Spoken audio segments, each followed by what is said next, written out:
तुमच्या आयुष्यात जर विलंबी अडचणी, सतत अपयश, संघर्ष, न्यायालयीन विवाद, दीर्घ आजार, कामात विलंब, आर्थिक ताणतणाव आणि नकारात्मकता असेल, प्रगतीमध्ये अडथळे येत असतील, तर मेहनतीनंतरही अपेक्षित यश मिळत नसेल, कायम झोप व कामाची इच्छा न होऊन आळस येत असेल, तर तुमच्या कुंडलीत शनी दूषित किंवा कमकुवत असू शकतो. जर तुमच्या कुंडलीत शनी अशुभ असेल, साडेसाती चालू असेल, तर पुढील उपाय अवश्य करावेत. निश्चित फायदा मिळून कुंडलीत शनी बलिष्ठ होऊ शकतो.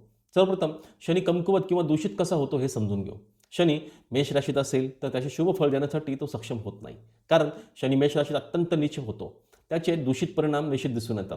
शनी जर राहू, केतू, चंद्र किंवा मंगळासोबत युतीमध्ये दृष्टीमध्ये असेल तर व्यक्ती भ्रम, नकारात्मक व डिप्रेशनमध्ये येऊ शकतो. हा एक प्रकारचा पितृदोष आहे. शनी 6 या अशुभ स्थानामध्ये असल्यास रोग, मृत्यू, भय, कर्ज, खटले यात व्यक्ती पडून जातो. तसेच अस्तंगत, वक्री किंवा स्तंभी अवस्थेत असल्यास तो अशुभ फळ देऊ लागतो.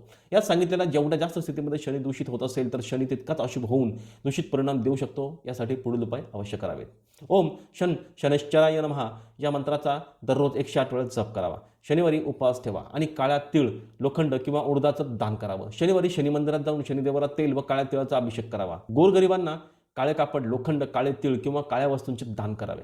शनिवारी पिंपळाच्या झाडाला काळे तीळ घातलेले पाणी अर्पण करून पूजा करून 7 प्रदक्षिणा घालाव्यात. शनीचा दुष्परिणाम कमी करण्यासाठी हनुमान चालीसाचं नियमित पठण करावं. या आणि अशाच माहितीसाठी ब्रह्मांड ज्योतिष चॅनलला सबस्क्राईब करून आणि व्हिडिओला लाईक करावं. नमस्कार.